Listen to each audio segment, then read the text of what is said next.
Salut à tous, c'est Bismart.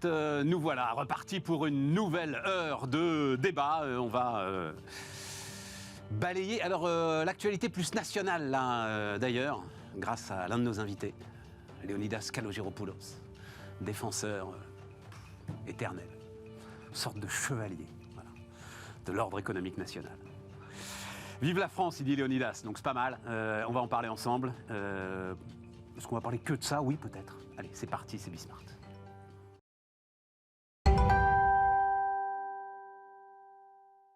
Donc, Léonidas Kalogeropoulos est là. Salut Léonidas, Jérôme Mathis, salut Jérôme. Cédric Guérin, entrepreneur, investisseur, salut Cédric. Non, mais je regardais, t'as pas la Légion d'honneur? Pas encore. T'as pas, comme le disait une de mes anciennes confrères, décoré de l'ordre des arts, des chiffres et des lettres. T'as pas les arts et lettres. T'as pas un truc comme ça, Léonidas? Il faut. J'ai la médaille... du mérite? L'ordre national du mérite? Non, de mon service militaire. Comment ça, t'as une médaille? J'ai pas de médaille, moi. Qu'est-ce que tu as fait pour avoir une médaille? Je suis lieutenant de réserve et très fier d'être lieutenant de réserve de mon pays et de la France. Et ça ne t'étonne pas qu'il y ait un lien entre non, parce que j'ai dans notre pays et dans le témoignage qu'en donnent les entrepreneurs. Donc, ode salutaire, hein. La France est appelée à devenir, écris-tu dans les Échos, c'était hier. La France est appelée à devenir la locomotive de la croissance européenne dans les prochaines années. Et tu mets en avant, et on va détailler ça, les créations d'entreprises, la tournure du marché de l'emploi et les investissements internationaux. Mais on va détailler ça ensuite, mais qu'est-ce qui te... C'est le déclinisme à nouveau. C'est soutenable. Il y a quelques journaux que je ne vais pas citer. Wow, ils nous ont mis un petit liseré bleu, blanc, rouge sur le truc de la France. Je ne le ferai que si ils étaient autour de la table, mais il n'y a pas un jour qui passe sans que des représentants de l'élite nationale n'expliquent doctement que le pays est foutu, avec à peu près la totalité du vocabulaire militaire décrivant la débâcle. Donc c'est la débâcle, le pays coule, la défaite, la déliquescence des élites, du peuple, le délitement de l'État. Tout y passe. L'effondrement, tout le registre du vocabulaire de la défaite. Vas-y, bois un coup parce que ça va aller. C'est absolument insoutenable. Bois un coup, Léonidas. On est cool, tu sais, on a le temps. Voilà. C'est vrai. Et d'ailleurs, juste pour meubler, c'est à peu près, donc ça tombe très très bien d'ailleurs, c'est à peu près la tonalité de l'émission qui était là il y a 2 jours. Pas hier, mais il y a 2 jours. Donc, j'ai nourri 2-3 arguments pour la discussion. Au-delà de ceux qui écrivent, pour dire que la France est terminée globalement, parce que la France d'hier n'est plus la France d'aujourd'hui, on peut en parler à l'infini. Et il ne s'agit pas de nier à peu près tous les défauts et toutes les faiblesses de notre pays qui pourraient alimenter cette thèse. Tous ces défauts-là, je les connais. Je ne les nie pas. En revanche, comment fait-on pour sortir d'un débat? À un moment donné, il y a les actes. Les actes, c'est quoi? Ce sont des investisseurs. Quand on vient investir, quand on choisit, quand il y a 1200 investisseurs qui ont choisi la France prioritairement par rapport aux autres pays européens. C'est étranger. Tu veux dire étranger. Étranger. Qui disent c'est là qu'il faut aller mettre l'épargne, les projets, c'est là qu'ils vont se développer. On ne parie pas uniquement sur le projet, on parie sur l'environnement dans lequel on va s'investir. On parie sur la France. Et non seulement on le fait en investissant, ce qui est quand même beaucoup plus engageant que d'écrire un papier à la noix dans un journal qui en devient le support quotidien, mais c'est aussi, quelque part, se dire, il se passe quelque chose dans ce pays qui est une équation qui est prometteuse pour globalement faire ce qu'on peut faire dans un pays. C'est quoi? Garder des équilibres, avoir une espèce d'environnement social dans lequel les choses tiennent debout, avoir des réformes, réussir à faire en sorte que des talents émergent, qu'ils soient formés. Nos élites se font arracher par la planète entière, les mathématiciens, les ingénieurs, les gens qui sont... Non, nos élites, là, elles ne veulent pas que LVMH travaille avec Polytechnique, si tu veux. Non, là, C'est juste pour commencer à modérer un tout petit peu ton enthousiasme. Tu vois là, le dernier je suis totalement conscient. signe tangible de l'existence de nos élites, c'est ça. Totalement. Et finalement, c'est quoi le sujet ? Et qui est un sujet fondamental, qui est un sujet qui nous dépasse très largement, c'est que lorsque ça tangue, quel est l'endroit où l'acquis est suffisamment solide pour que même si le tangage est violent, les choses reviennent à l'équilibre. Je pense que ce qui s'est passé avec Polytechnique en France et LVMH, qui est bien entendu un scandale. Non, c'était pas pour ouvrir un débat là-dessus. On a trop de choses à dire. Mais ça arrive ailleurs. Ce n'est pas que chez nous. Ça arrive aux États-Unis. Ça arrive, je ne suis pas en train de dire qu'encore une fois, on coche les cases de la perfection. Mais où est ce pays de cocagne où ça ne tangue pas, où il n'y a pas, comment donc, dirais-je... En fait, ton truc, le fameux adage, quand je me regarde, je me désole, quand je me compare, je me console. Non, c'est pas seulement que je me console, c'est que je pense que nous sommes dans un moment où la raison pour laquelle tant de déclinistes décrivent des pages entières de l'effondrement de tout, c'est qu'il y a une révolution qui est en cours, qu'ils ne la comprennent pas, et que cette révolution, je la ressens comme étant extrêmement prometteuse. Et ça, c'est la révolution entrepreneuriale. C'est la révolution entrepreneuriale, c'est la capacité pour tellement plus de citoyens, et encore une fois, ce million de citoyens qui arrivent tous les ans et qui créent. On a commencé nos discussions ensemble il y a quelques années, ils étaient à peine 500 000 et on trouvait ça extraordinaire. Ça a doublé. C'est un phénomène de société, ça concerne les femmes, des gens qui ont des origines diverses. Parce que je veux donner la parole aux autres et il faut qu'on... Toutes sortes de formations. Il faut qu'on détaille ça. Alors, l'idée, elle est assez synthétique, c'est que qu'est-ce qui fait la richesse d'une nation ? C'est la dynamique entrepreneuriale de ses citoyens, et à cet égard, il faut aller nulle part ailleurs qu'en France. Cédric, comment est-ce que tu regardes ? Parce que moi, ce qui m'intéresse chez Leonidas depuis le début, c'est une forme, je vais le dire comme ça, mais il n'y a pas de mot vraiment, mais c'est une forme de patriotisme entrepreneurial. Voilà, on va dire ça comme ça, de dynamique patriotique. Tiens, c'est pas mal ça, de dynamique patriotique. C'est-à-dire, il exclut jamais personne, jamais Leonidas, mais bon Dieu, il tient à ce pays et il tient à ce qu'on le défende. Moi, je trouve que la dynamique entrepreneuriale, elle commence, la première chose, la croissance, la dynamique entrepreneuriale, par l'optimisme.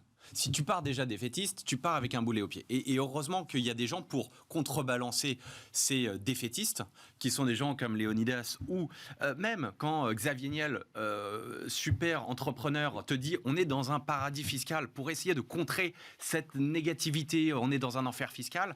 Heureusement qu'on a des gens pleins d'optimisme, et c'est comme ça qu'on démarre en fait la croissance et le nombre d'entrepreneurs. Donc moi je souscris totalement, en étant un optimiste en plus hyper convaincu, à ce changement d'état d'esprit. Je trouve que ça date d'il y a 5-10 ans. Je ne sais pas si on le lira forcément à Macron, mais cette espèce de French Tech, on met en avant nos talents, on pousse les entrepreneurs, on voit cette mentalité dans les écoles de commerce. Il y a 15 ans, je vais te dire, regarde attends, parce que j'ai quelques chiffres à vous donner quand même pour raconter tout ça. Et donc, sur la création d'entreprises, sur la dynamique de création d'entreprises, en fait, il y a un mouvement très très fort depuis 2018. Voilà, c'est-à-dire il y a une vraie accélération. Donc tu étais sur un rythme à peu près, le début de la décennie 2010, plus 0,6% par an. 2018, plus 3,7%. 2019, plus 6,4%.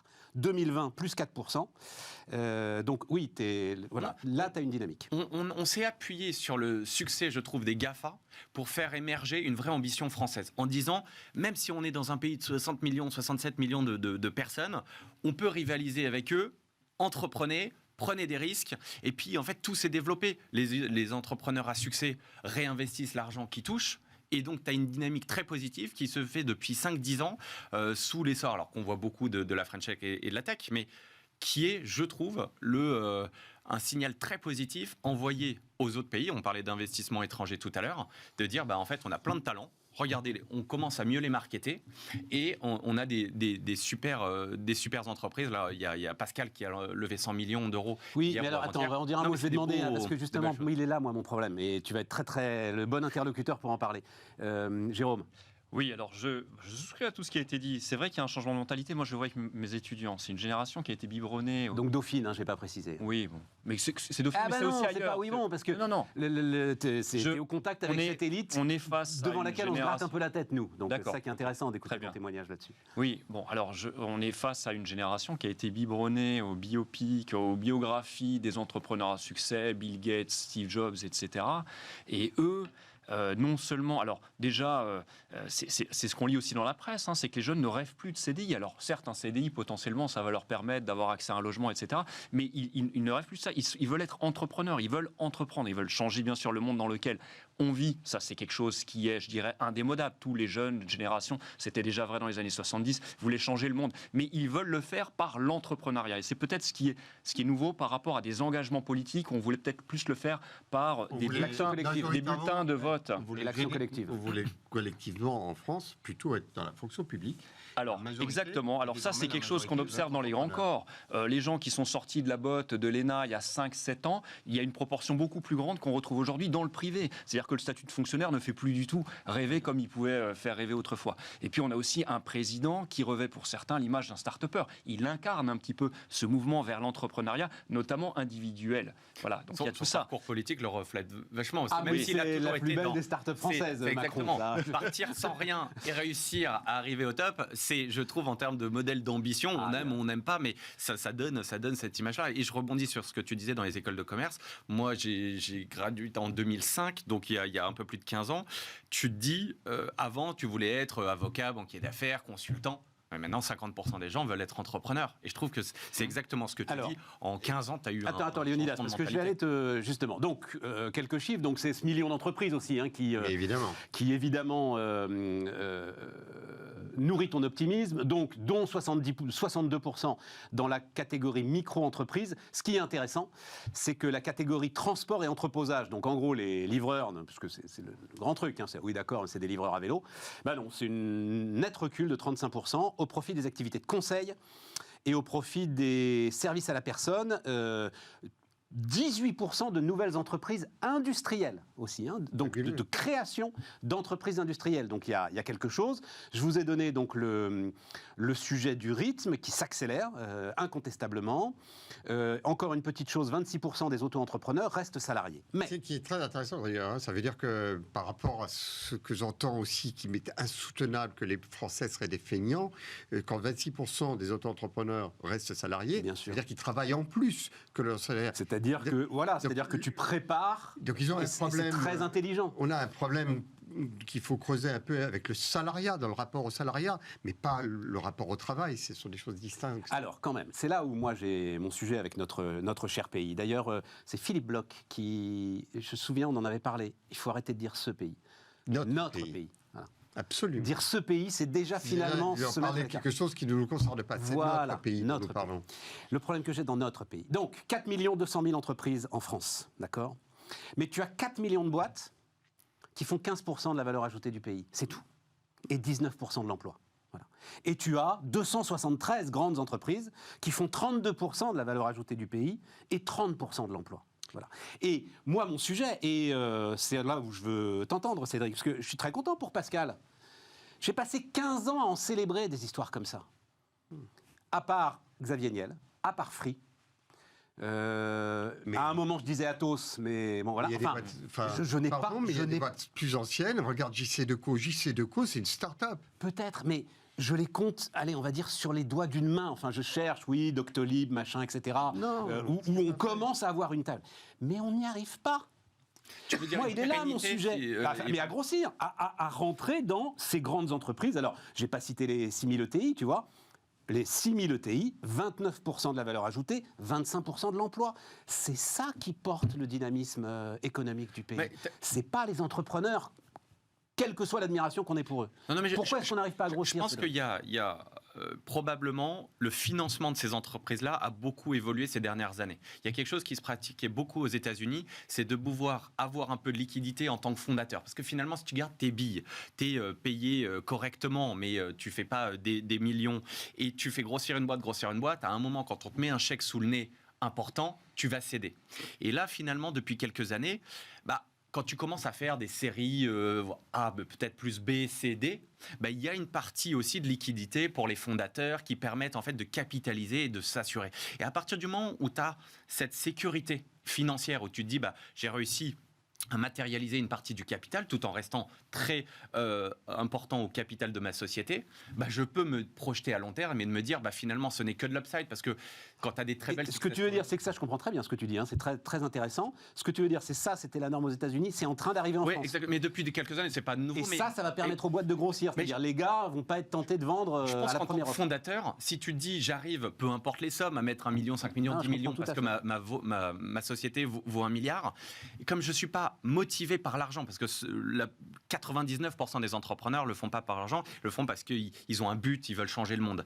Et ces gens-là, si tu leur permets de se sécuriser financièrement avec leur famille, pourquoi aller vendre et de dire moi j'ai encore des capitaux qui arrivent parce qu'on a un écosystème de fonds français et maintenant de fonds internationaux et américains qui viennent investir dans ces boîtes-là, donc ils vont me permettre d'aller faire des EF et de faire grossir autant que possible. Et je trouve que c'est très positif. Très bien. Il nous reste quand même, il nous manque encore un chaînon. Tu as tout à fait raison dans cette façon qu'on a eu de réussir à créer un écosystème qui encourage les entreprises à rester en France. Le dernier chaînon manquant, c'est l'introduction boursière. Tu as encore des PME qui, à un moment donné, quand il s'agit de passer le cap de l'introduction boursière, continuent de traverser l'Atlantique pour des raisons fiscales, des porteurs de celui qui était... De profondeur de marché, tu sais.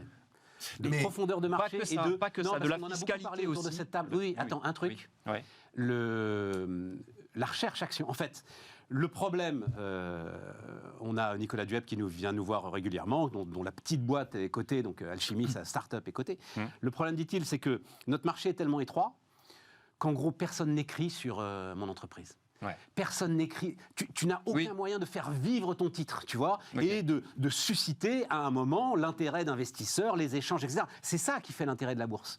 Et lui, à un moment, a eu un accident, il s'est retrouvé collé, et sortir de cette léthargie en fait du titre est quelque chose de très très compliqué en France parce que le marché est trop petit. Mais à l'échelle européenne, nous pourrions faire quelque chose. Mais c'est intéressant parce que tu te souviens, on avait discuté en novembre quand il y a eu cet objectif de 5 ou 10 licornes cotées. 26 aujourd'hui. Le gouvernement parle de veut 10 licornes en bourse dans les années qui viennent. Et si tu veux, moi, j'ai repensé encore récemment, quelle est la pertinence finalement d'être coté une fois que tu as beaucoup de capitaux. C'est un autre débat. Oui, mais je veux pas. Il y en a beaucoup de choses à dire. Et entrepreneur, forcément, d'aller te confronter à la bourse et le reporting trimestriel, alors qu'aujourd'hui les capitaux sont assez abondants dans le non coté. Tu te reposes la question de la pertinence. Mais je voudrais juste revenir parce qu'on est en train d'assister sur un certain nombre de faiblesses de notre modèle en disant il y a plein de choses qui vont bien, mais quand même on n'arrive pas à passer à l'échelle. Mais il faut quand même voir que c'est assez récent ce qui est en train de se passer dans notre pays, parce que cette révolution, elle a eu quelques étapes. La première étape, c'est Bruno Lasserre, qui, quelque part, accompagne la fin des monopoles dans les télécoms. Et en train de dire, il faut arrêter de regarder l'économie comme n'arrivant à fonctionner qu'avec un certain nombre de boîtes, j'allais dire pompidoliennes, et le reste dégagé. Et on a commencé à casser des monopoles. Et c'est sous l'impulsion de Bruxelles, hein. C'est pas uniquement l'ARCEP ou l'autorité de la concurrence qui, au départ, est à l'initiative. Sous l'impulsion de Bruxelles et sous le relais, lui-même impulsé aussi par des gens, je dis que Bruno Lasserre, parce qu'il a quand même incarné et beaucoup poussé ce mouvement. Et ce qui a été fait dans les télécoms a été fait dans des dizaines de secteurs où, effectivement, on a vu des entreprises arriver dans la santé, dans le numérique, dans les transports, qui étaient exclus. Donc, cette dynamique, vous avez une chance. Vous voulez changer le monde, il n'y a pas que le bulletin de vote, il y a une possibilité. Et ça, cette volonté, parce qu'on dit les jeunes, ils ne s'intéressent plus au collectif, mais c'est n'importe quoi. Mais personne n'a dit ça ici, là. Si, pas ici, mais on nous dit, dans les mêmes déclinistes, voyez, ils ne vont pas voter, ils sont totalement désocialisés, ils n'ont plus de civisme. C'est un civisme extraordinaire quand on entend les chefs d'entreprise. J'en ai un, jamais rencontré, mais j'ai eu au téléphone, il a inventé les bâches que l'on met sur les bassins de lisier pour récolter le méthane et faire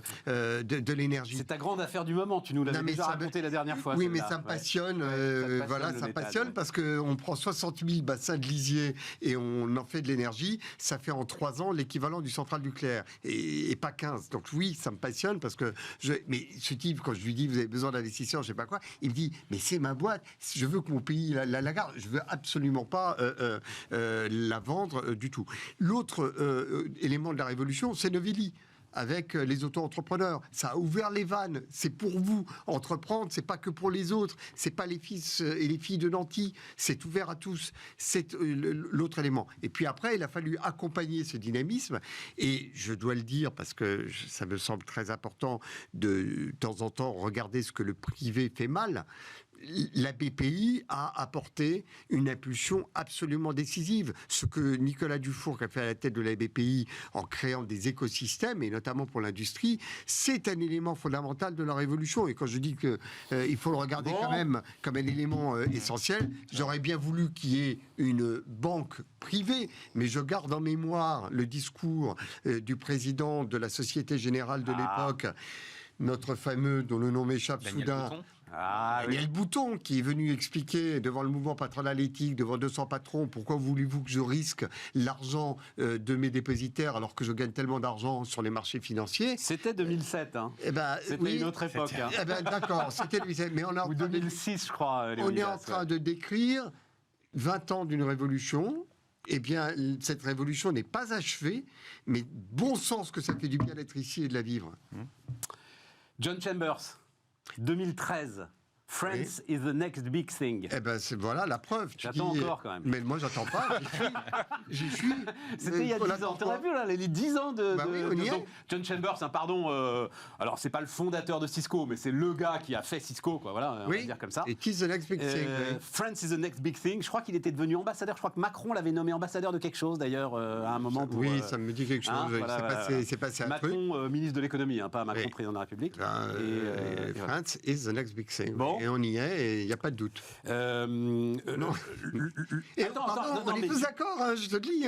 On est tous d'accord. Hein. Oui, mais nous sommes des optimistes. Hein, non, on n'est pas des Je vais optimistes. te dire, Non. Léonidas, moi, parce qu'ici, tu sais, phrase de Coluche, on peut plus dire la vérité à la télé, il y a trop de gens qui regardent. Ici, on peut encore dire la vérité. Voilà. Et moi, je suis. C'est pour ça que je prends une petite piqûre de rappel avec toi. Mon vaccin de dynamisme patriotique commençait à s'étioler. Les anticorps commençaient à faiblir. Tu vas en avoir pour ton argent. Donc j'en ai besoin. Moi, je dois dire que je suis fasciné. Je m'inquiète pour notre Mais pays. je suis d'autant moins inquiet. Quoi que je soulève ou que je regarde. Oui, il y a des problèmes. Ouais. Oui, et ben les entrepreneurs, ce sont des problèmes résistants au bégon. Et surtout des problèmes insolubles. Tu vois, c'est ça le sujet. C'est que à un moment, par quelque bout que ce soit que tu prennes notre ensemble économico-social, on va dire. Le chômage baisse quand même. Le chômage a baissé là. Le chômage baisse. Voilà, Alors tiens, donnons les chiffres. 3,5% de baisse là aujourd'hui enregistrée au dernier trimestre. Malgré la guerre en Ukraine, malgré la résilience face plus important. À la pandémie. Le seuil des 5 millions de CDI signés a été dépassé en 2022. Donc c'est 700 000 de plus qu'en 2021. 845 000 de plus qu'en 2019. Mais comment on ose dire que le pays est en train de couler? Laisse-moi finir de donner des chiffres. Voilà. Après, on pourra... Le taux de CDI représente 18,7% du total des embauches, contre 15,9% en 2019. Voilà. Et il y a un truc, ça, Jérôme, je ne sais pas si tu as eu le temps de regarder. J'en ai déjà parlé il y a 2-3 jours. Étude récente de France Stratégie, et là, je te donne raison, Léonidas, je trouve qu'on en a peu parlé. Sur la fibre. Ça y est, c'est fait, le chantier est peu ou prou au bout. 36 milliards d'euros d'investissement public. 36 milliards d'euros d'investissement, un tiers privé, un tiers public, deux tiers privés. Voilà. 99% des foyers et entreprises y sont éligibles aujourd'hui, dit France Stratégie. 46% des Français accèdent à Internet via la fibre. Et donc... Effet positif sur l'économie française.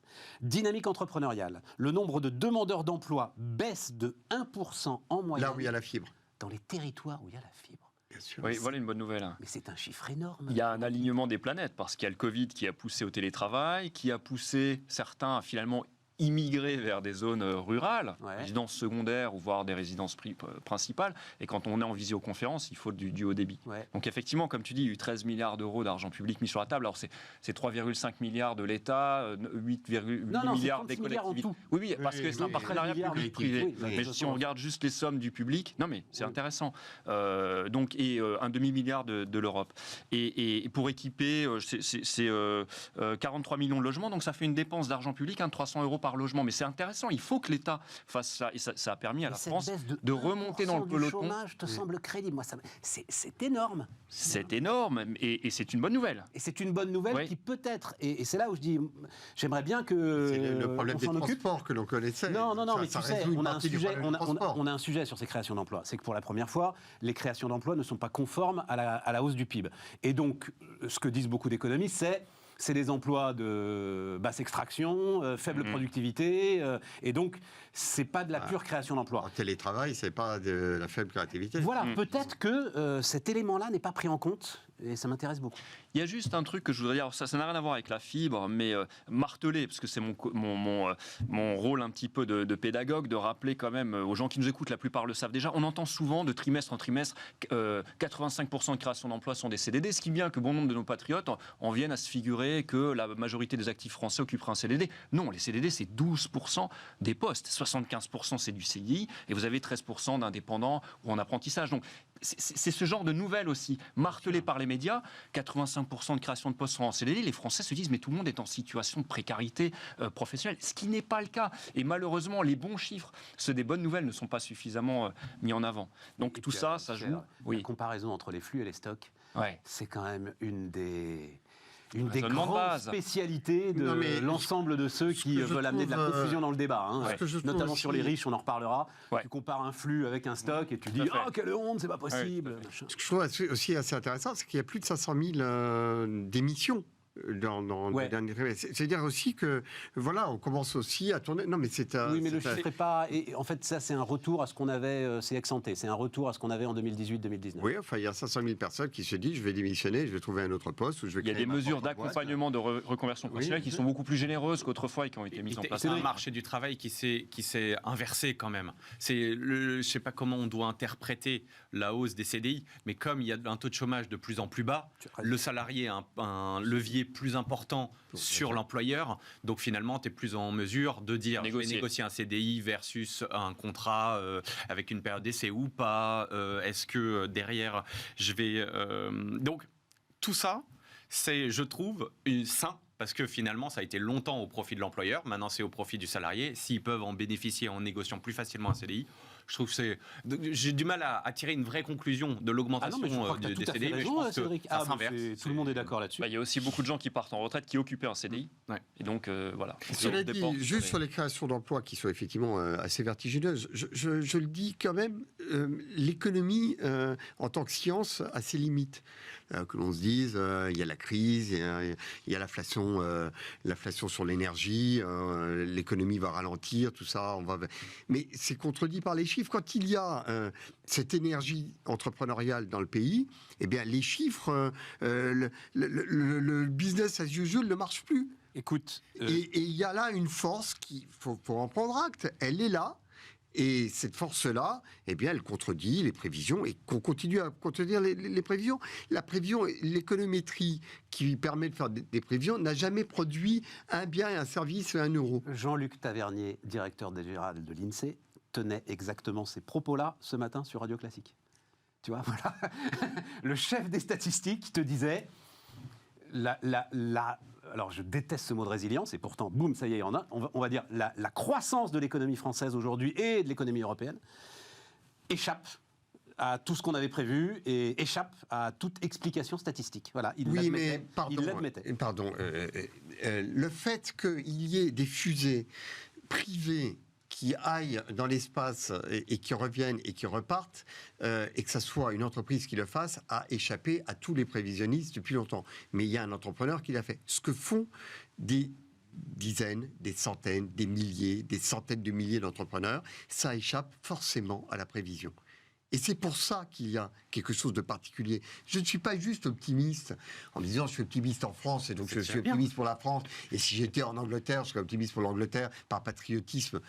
BA, il se passe quelque chose dans notre pays qui est quelque chose de particulier, c'est qu'on est en train de retrouver une racine qui était quelque part sous-jacente à notre pays depuis notre révolution, c'est que le bien commun appartient à chacun. Et lorsqu'on ne se limite pas à cela, juste en allant mettre un bulletin dans une urne tous les 3 ans, mais qu'on se dit, je vais le faire tous les matins, je vais le prendre en main, ce mot extraordinaire français, entrepreneur, je prends en main, et que ça se démultiplie par milliers, par centaines de milliers, eh bien, ça fait un pays d'entrepreneurs. Ça, c'est la France, et ça, j'y crois.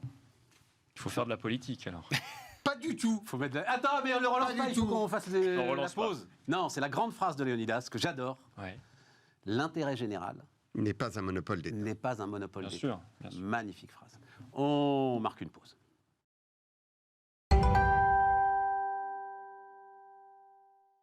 Donc, on repart. Qu'est-ce que tu fais de notre histoire des retraites, Léonidas? Tu vois, dans la capacité qu'on a quand même à foncer dans le mur, m'étonnant tous les jours. Écoute, en tous les cas, il y a un postulat sur lequel je refuse de raisonner parce que je le récuse absolument, qui serait que les Français sont des feignants et qu'on leur demande de travailler un peu plus pour équilibrer les retraites et ils disent non. Je pense que ce n'est pas du tout le sujet. Je prends la mesure, moi, favorable à cette réforme des retraites, d'une immense souffrance au travail des Français, et principalement dans le salariat du secteur public.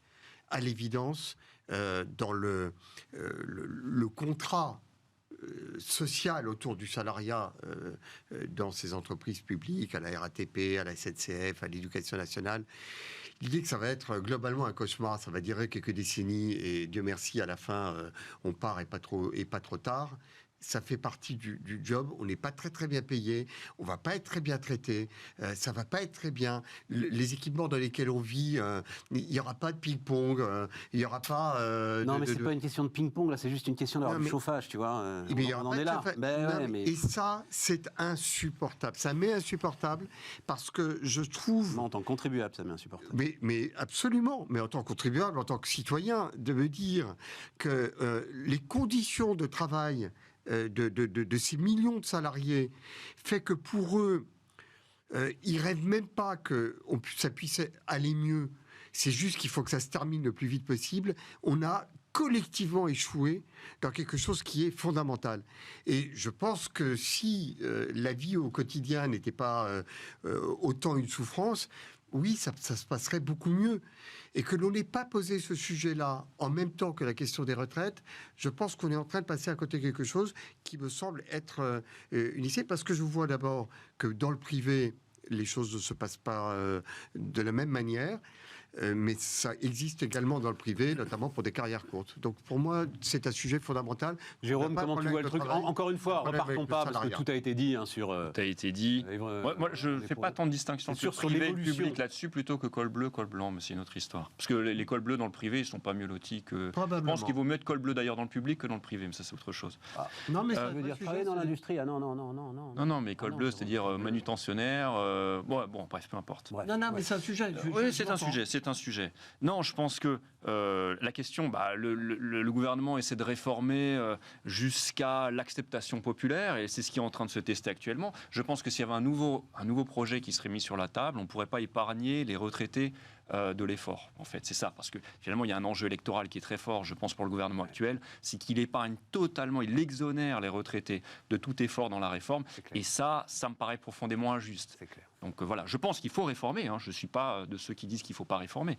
Surtout qu'on vend à certains de nos compatriotes l'idée que si on préservait le modèle actuel, ils pourraient continuer de bénéficier de tous les avantages et les droits qu'a offert ce modèle-là. Non, dans 20 ans, avec le modèle actuel, on n'aura pas du tout les mêmes conditions qu'il y a 20 ans. Donc il faut réformer. En revanche, voilà, l'exemption des retraités de l'effort me paraît profondément injuste. Cédric ? Non, j'ai pas beaucoup de choses à ajouter parce que tout. Moi, je suis assez inquiet parce que la réalité, c'est que le gouvernement est allé à la bataille avec rien à lâcher. Oui, il a beaucoup lâché. Il a déjà tout lâché. Il a globalement tout lâché. Tout lâché. Et là, je lisais ce matin, donc il y a peut-être un truc qui va se faire sur les carrières longues. Oui, sur les carrières longues, il y a un vrai sujet. Oui, sauf que sur les carrières longues, donc tu vois combien ça coûte. Alors les estimations vont de 1,2 milliard à 1,9 milliard. Quand tu sais que cette réforme n'est à l'équilibre qu'avec un taux de chômage de 4,5%, tu te dis, mais c'est ce qui est déjà une illusion, on est d'accord ? Tu te dis que t'es coincé de partout, et tu te retrouves... Ça permettra d'ouvrir un débat qui est peut-être sain, de mixer répartition, capitalisation. Mais avoir tu un petit rêves. Non, mais puisque tu n'as que 3 leviers, tu as diminué les pensions, T'as pas assez de gens dans la rue, vas-y, jette le mot capitalisation si tu veux rajouter un million. Tu le fais toi. Les gens qui ont cette possibilité-là, aujourd'hui, qu'est-ce qui permettra d'augmenter le capital de fin? C'est d'avoir quelque chose que tu investis. Personne n'en parle. Il y a un moment où peut-être que, comme dit Jérôme, si en plus ça se repose sur 4,5% de chômage, ça me paraît même optimiste, très loin de ce qu'on peut arriver, du niveau auquel on peut arriver à court terme. Bon, il va falloir peut-être faire un peu de choses. J'en parlais hier. C'est Bénédicte Tilloy, donc qui vient nous voir régulièrement, ancienne DRH de la SNCF, elle a dirigé les contrôleurs. Elle nous racontait la population des contrôleurs, c'est absolument passionnant. Ça t'intéresserait d'ailleurs, parce qu'en fait, on a banalisé leur mouvement à Noël. Ce sont des gens qui vivent exactement, dans des conditions qui sont quand même des conditions sacrément difficiles. Voilà. Population totalement nomade, au contact de toutes les exigences des usagers, sans avoir aucune des réponses. C'est un truc chaud. Non, mais elle nous disait, elle nous disait, donc elle a dirigé Transilien, elle connaît les négos, et elle disait, si vous arrivez à une négo avec rien à lâcher, alors vous vous retrouvez dans un choc d'ego, justement. Et de ça, alors, c'est imprévisible, en fait. La sortie de ces chocs-là, surtout avec des hommes, est imprévisible. Mais une entreprise privée qui aurait si peu d'approche DRH que le secteur public, elle serait mise au banc. Ouais. Il n'y a pas... Où est le DRH de l'État? Il y a dans la sphère publique une il y en a, je pense qu'elles se battent, ils se battent avec les moyens qu'ils ont, tu vois. Non, mais c'est aussi c'est culturel de façon globale. Le grand paradoxe de ce modèle du salariat, c'est qu'il a été finalement imposé après la guerre comme étant le modèle de référence et le modèle idéal, tout en ayant des promoteurs qui considéraient que c'était le terrain de la lutte des classes.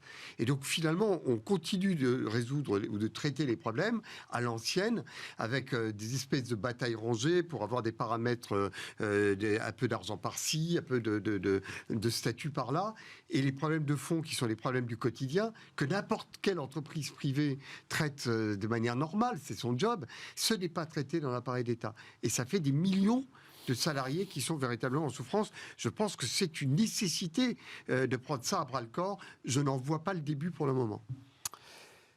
Et puis donc, tu as le sujet des riches quand même, parce que l'autre réponse, toi tu dis, faut demander des efforts aux retraités, et le bruit médiatique dit, faut prendre le pognon des riches. Je dois dire que... depuis que Bernard Arnault, je pense qu'il s'en serait bien passé. De cette publicité.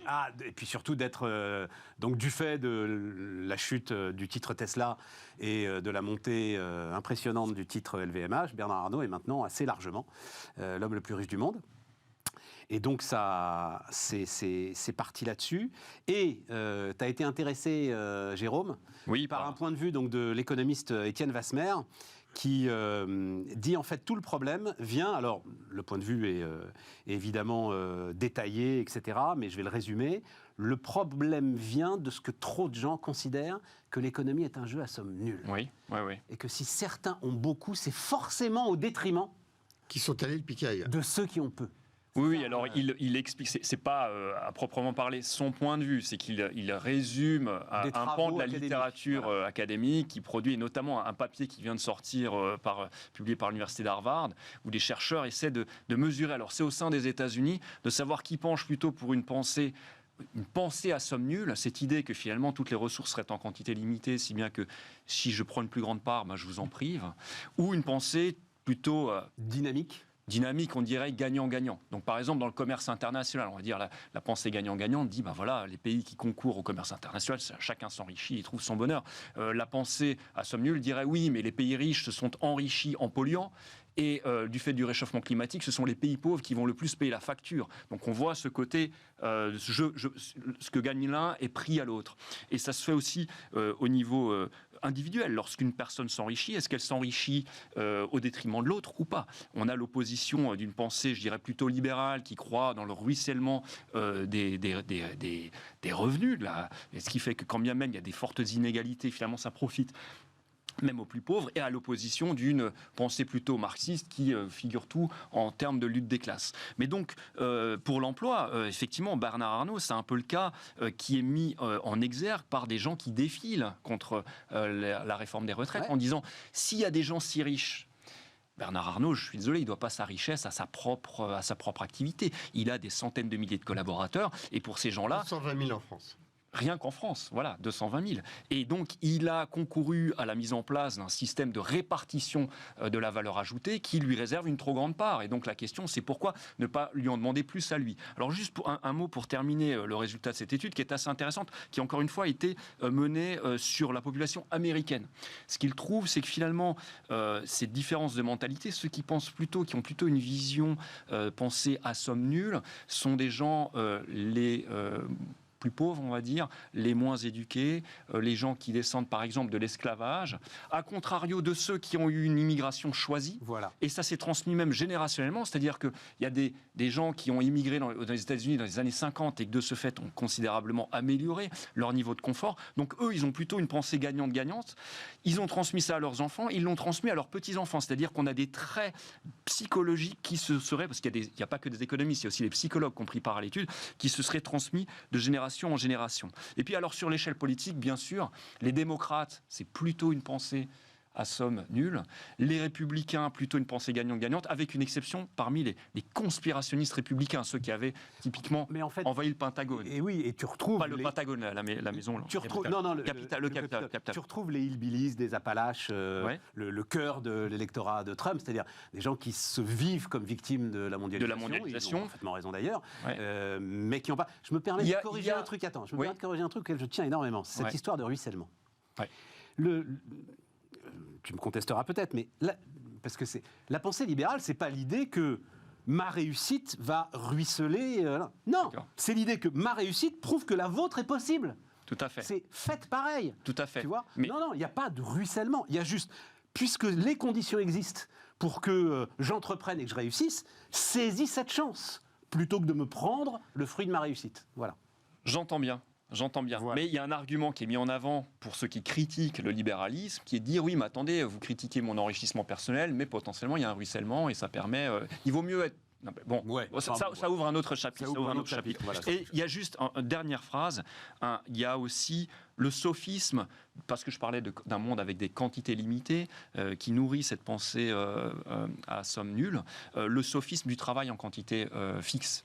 Ce qui fait que typiquement des Américains, l'électorat de Trump notamment, qui sont aujourd'hui au chômage, se disent c'est du fait de l'immigration. Et on entend ça aussi dans la contestation actuelle de la réforme des retraites, c'est mis en avant par des gens qui défilent et qui disent pourquoi repousser l'âge légal de la retraite, puisque finalement faire travailler plus longtemps des seniors, c'est empêcher des jeunes d'accéder au marché du travail. Je dis que c'est un sophisme parce que oui, ça paraît assez intuitif sur un secteur donné, mais quand on a une approche multisectorielle, ça n'est plus vrai. Je suis le médecin qui vous soigne, vous êtes mon menuisier qui me construit des meubles. Parce qu'on travaille tous les deux, on permet à d'autres, etc., de travailler. Donc il y a un effet potentiellement multiplicatif du travail et ce n'est pas forcément en quantité fixe. Bien sûr. Oui, Cédric. Je trouve qu'on reboucle bien sur les sujets. Moi, tu veux dire que cette émission est bien construite, c'est assez bien, c'est assez bien préparé. C'est bien. Tu réfléchis. Ça me reviendras, Cédric, de toujours.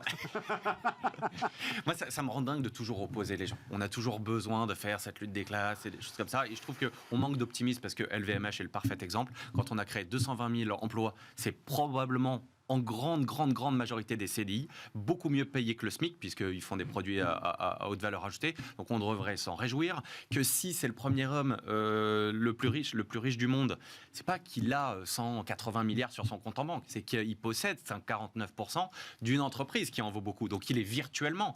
Donc oui, il a des milliards sur son compte en banque, il n'y a pas de doute. Mais il ne faut pas opposer la réussite de l'entreprise avec tous les collaborateurs. Et après, tu peux discuter de est-ce qu'on devrait payer les gens plus ou pas. Mais C'est assez rageant de toujours devoir jeter la pierre à celui qui a réussi ou celle qui a réussi. Oui, mais ça naît de ce que vient d'expliquer Jérôme. C'est-à-dire qu'il y a cette idée profonde que s'il en a beaucoup, c'est parce que moi j'en ai moins. Oui, mais c'est pour ça qu'il faut qu'on travaille sur l'optimisme. Oui, mais il y a aussi le schéma d'optimisation fiscale qui fait que les Français ne sont pas fiers que l'homme le plus riche de la planète soit français, parce qu'ils y associent aussi des schémas, pas d'évasion, on va dire, d'optimisation fiscale. S'ils payaient plein pot tous ces impôts en France, etc., les Français seraient très fiers d'avoir l'homme le plus riche, les plus belles réussites c'est plutôt un manque de pédagogie, parce que c'est vrai que là-dessus, c'est... Non, j'entends des trucs. La manière... C'est-à-dire, je vois à la télévision un économiste, pourtant, donc l'école Piketty, le gars diplômé, parler d'un taux d'imposition des plus riches en France de 2%. Mais d'où ça sort ? Qu'est-ce qui te... Alors, il essaye de le détailler vaguement. Alors, je veux bien, c'est à la télévision. Et Gabriel Zucman, c'est ça, hein, Gabriel Zucman. Oui. Donc, je vais aller regarder si quelque part, il y a une méthodologie qui permet d'aller un peu plus loin sur ce taux de 2%, que, de par l'effet des niches fiscales, mais ça aussi, il faut l'expliquer. La niche fiscale, c'est un choix de l'État. C'est de dire, plutôt que de me donner l'argent à moi et que j'aille, j'en sais rien, rénover le château de Versailles, faites-le directement. À l'arrivée, c'est quand même toi qui payes. À l'arrivée, c'est de l'argent qui sort. Donc, que les niches fiscales permettent à l'arrivée d'avoir un taux d'imposition réduit par rapport à ce que nous, salariés, on peut... pourquoi pas ? Mais parler comme ça d'un taux d'imposition de 2%... Ça n'existe pas, surtout que l'imposition... On pourrait vérifier, parce que le connaissant, généralement, c'est plutôt documenté quand il s'exprime sur la question. Donc, à vérifier. C'est vrai que ce chiffre m'étonne aussi, mais je pense qu'il est... à moins que sa langue est fourchée, quand il dit quelque chose, généralement, c'est documenté. Je voudrais revenir quand même sur le... Je ne sais même pas comment tu te documentes face au secret fiscal. Je ne sais même pas comment tu te documentes sur... il faudra aller regarder. Le taux d'imposition réel... que la Cour des comptes mène une enquête 10, 15, 20 ans après, oui, mais là, maintenant, en ce moment, il faut aller regarder. Il y a quand même un élément qui pourrait être partagé avec tous les Français, à la fois pour LVMH ou pour Total et d'autres, c'est qu'ils ont gardé en France la production... Total, c'est pas pareil, mais la production de produits qui sont exportés dans le monde entier. Ça nous ramène d'ailleurs à un sujet qui nous était cher au début de l'émission, c'est que le drapeau français qui flotte dans le monde entier, c'est le drapeau du luxe. Pour beaucoup d'étrangers, la France, contrairement à ce que les déclinistes décrivent tous les jours, c'est le summum du raffinement, le summum de l'humanisme, de l'art. Et cette capacité à rayonner dans le monde entier et donc à avoir une mondialisation positive amène 220 000 emplois en France et 15 000 nouveaux emplois qui ont été créés l'année dernière. Ça fait partie des éléments qui pourraient faire partie du débat et dire que certes, l'homme le plus riche du monde arrive à créer des dizaines de milliers d'emplois parce qu'il exporte la marque France sur la planète entière. Enfin, c'est une source de fierté. C'est lui attribuer beaucoup de choses. C'est pas l'homme lui-même qui fait tout ce travail.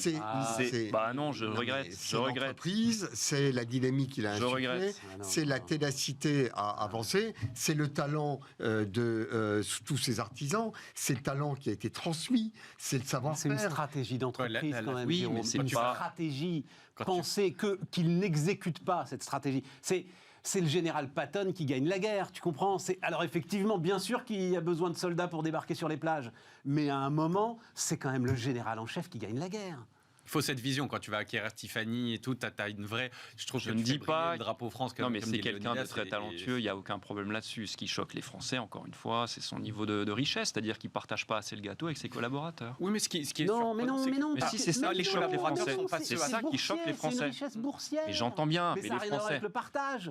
C'est le contrôle de ton capital qui le donne ça. Heureusement qu'il garde le contrôle de son capital. Des dividendes français toujours plus grands, etc. Tu sais bien ce qui se passe dans la tête des gens qui ont peu de culture financière. Ils ont déduisent, d'accord, donc moi je me casse le dos toute la journée au travail et finalement le fruit de mon travail il va dans les poches des actionnaires. Eh ben deviens actionnaire. Non mais ça c'est, tu vois, je te dis la mentalité, mais il faut savoir et discuter avec des gens qui défilent et vous verrez la manière qu'ils ont de voir le paysage français qui est façonné. Tu défends cette position. Non, qui est façonné. Alors qu'il est trop riche, oui je le défends et je peux te le. Il est trop riche. Ah oui, bien sûr trop riche. Il est bien sûr trop riche. Sous le trop. Ça après c'est une autre question. C'est Non, comme mais si je te c'est- dis, Attends, c'est comme si je te dis une voiture roule trop vite en ville et c'est dangereux. Et tu me dis oui, mais c'est quand la limite de vitesse? Parce que code de voilà. la route. D'accord. Non mais on peut réguler. Donc voilà. Donc je sais pas, je vais pas m'exprimer là, je vais pas te donner un chiffre comme ça sorti de nulle part. Mais tu vous ne trouvez pas qu'il est trop riche, que l'homme le plus riche de la planète est trop riche? Vous ne trouvez pas? Juste te dire par rapport Non, à parce ça. que c'est de la valorisation boursière. Regarde Non, mais regarde même Elon Musk. au-delà. Elon Musk, Non, mais- sa fortune. Donc tu as 80, Non, mais voudrais pas Il a dire de perdu bêtises. 70% l'année dernière. une centaine de milliards comme ça qui disparaissent. J'ai du jour au quelques lendemain. connaissances boursières. Eh Je bien, évidemment, travaille tu sur la connais. régulation des marchés Eh ben financiers. voilà. Je sais ce que c'est. Donc Mais- qu'est-ce que tu vas taxer? Peu Sur quoi importe, tu vas La t'appuyer question de savoir s'il est trop riche, juste, Trop riche. je veux dire, à partir de quel moment de richesse on se dit je vais racheter Tiffany? Parce que, évidemment, si on n'a pas envie de racheter Tiffany, on n'a pas besoin d'être milliardaire comme Bernard Arnault.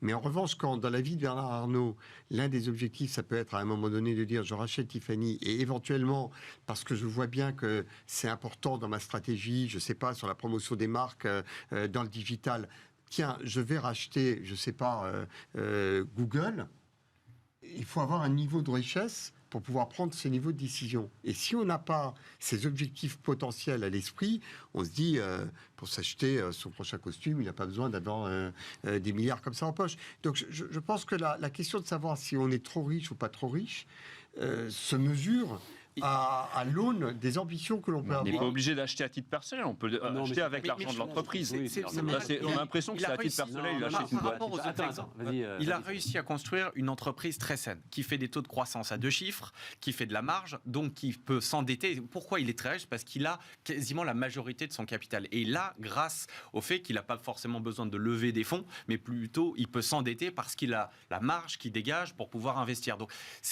je reboucle avec ce que disait Stéphane, c'est vraiment la stratégie d'un homme ou d'une équipe de management, J'entends bien. mais qui a super bien exécuté et qui aujourd'hui se reflète dans une capitalisation boursière qui est beaucoup moins volatile que des sociétés qui sont montées sur une espérance de croissance et de rentabilité peut-être dans 5 ou 10 ans. Et je trouve que, on reboucle encore avec le début, l'optimisme, c'est d'avoir des gens comme ça qui sont capables de créer des jobs à forte valeur ajoutée en CDI. Et à ce que je sache, j'ai pas l'impression que les employés d'LVMH aient manifesté en disant on veut être plus payé ou autre, mais et se réjouissent de la réussite de la société. Donc bon. S'il était 10 fois moins riche, il aurait pris d'autres décisions, tu penses? Tu penses qu'il aurait pris des décisions non, moins non, éclairées, non, moins non. moins intelligentes et moins Ah audacieuses non, c'est s'il pas avait le été cas. 10 fois moins riche? récompensé de Non. sa stratégie, Donc il y a un moment donné, sa non mais stratégie. Il l'est par hasard. Non, mais pardon. il l'est aussi par Mais- bien non, sûr. non, mais Il la- l'a aussi Attends, par attends, hasard. vas-y, parce que là, Ouais, parce ok. que justement, tu Et du connais fruit de la parfaitement le mondialisation, sujet. du fruit de la Oui, mondialisation, mais- les Chinois consomment des produits de Non, luxe non, non, français, non, etc. non, c'est Si, il y pas a tout ça, il y a c'est tout pas ça. Non, Il y a tout notre ça. sujet, c'est un chiffre.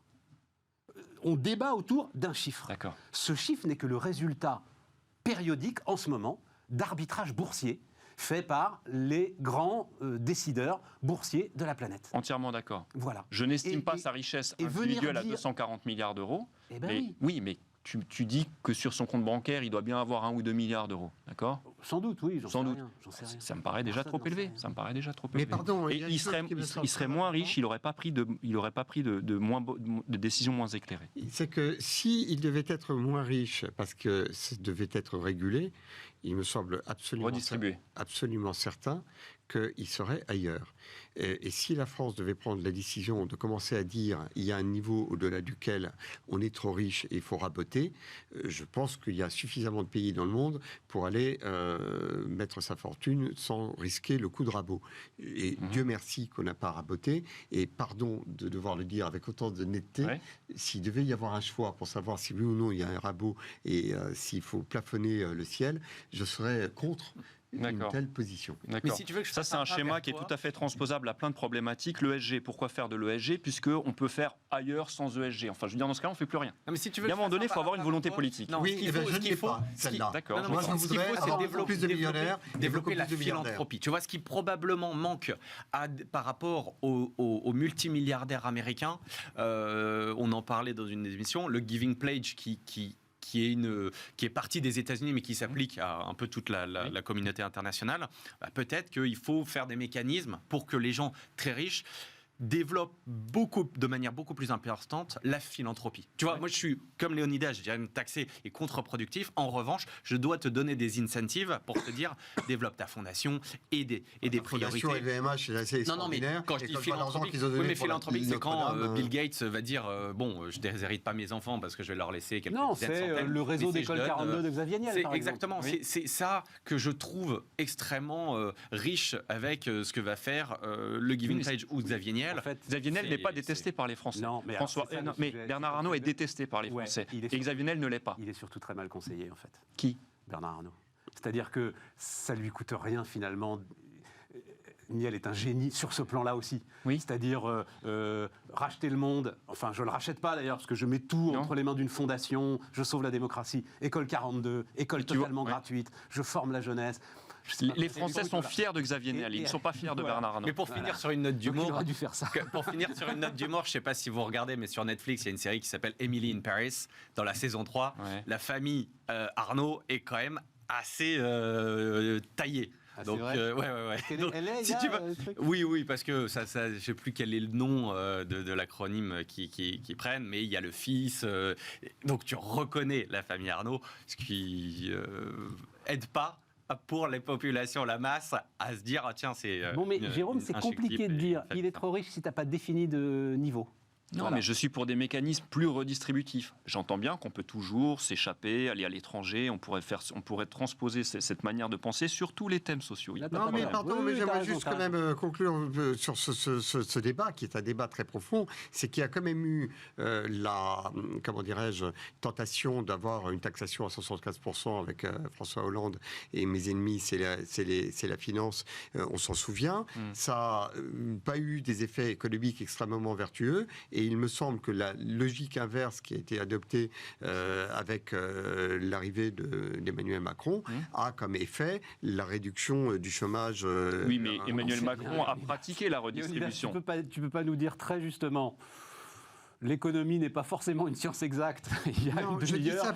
Et nous dire que là, ce qui se passe aujourd'hui, le résultat, on n'en sait rien. Je dis simplement que l'on a un tropisme qui s'est focalisé sur l'accompagnement des entreprises et des entrepreneurs, et j'en vois le résultat. Or, quand on est focalisé en disant, se dire attention, je ne veux pas une tête qui dépasse, vous avez pris plus, vous êtes taxé à 75%, et d'ailleurs on va plafonner les fortunes. Quand même. Si, c'est un peu ça. Parce que pour moi, Macron... Non, pas du tout. Alors attendez, je me suis peut-être mal fait comprendre. D'accord, ok. Là, c'est un discours presque, une vision mélanchoniste de la redistribution. Pour moi, Macron et la politique française, c'est une politique de redistribution. D'accord ? L'engagement de l'État pour casser, pour étendre un filet de sécurité pour amortir le choc Covid, c'est une politique sociale. Oui, mais à l'évidence, pas suffisante, puisqu'il y a des Bernard Arnault qui ont ce degré de fortune et qu'à l'évidence... Et puis il faudrait se renseigner quand même, parce que je ne sais pas du tout. Le taux d'actionnariat salarié chez LVMH... J'en sais rien. Ah bah oui, mais il faut regarder ça pour savoir... Non, je parle des Français, je ne te parle pas des employés de LVMH. Je te parle des Français, de l'opinion des Français. Il n'est pas responsable... Il ne peut pas redistribuer. Non, mais les Français en veulent à l'État français, de manière générale, à pratiquer une redistribution qui est telle que cela permet qu'aujourd'hui l'homme le plus riche du monde est français. D'accord. Il n'y a pas de pays au monde qui soit plus redistributeur que la France. Et donc, ça veut dire que, à l'évidence, cette analyse contribuerait à penser que ce n'est pas encore assez. Je ne suis pas totalement certain. On est 1 pour 3 là, quand même. Je ne suis pas totalement certain que bon, allez, on est au bout, les amis. Soit extrêmement... On est au bout. On remettra, tiens, demain. Je suis encore là demain ? Oui, on remettra. Encore en poste ? Oui. Oui, ça. On remettra la slide de Jean-Luc Tavernier, justement, de l'INSEE, là, sur le taux de redistribution. C'est quand même... Tu démarres à 1 pour 17, revenu primaire, et tout compte fait après, les écarts sont quand même de 1 pour 3 seulement. Une fois que tu as payé les impôts, et tu sais que l'INSEE a intégré l'usage des services publics. C'est quand même pas mal, quoi. Bien sûr, c'est pas mal. Allez, les amis, pas mal. On se retrouve très bientôt. Et donc, nous, demain, sur Bismart. Ah oui, avec, je vous en ai parlé, l'ancien patron de Microsoft en France, qui écrit un bouquin très intéressant sur la révolution digitale, les hyperscalers, la puissance des GAFAM, etc. Donc, à demain.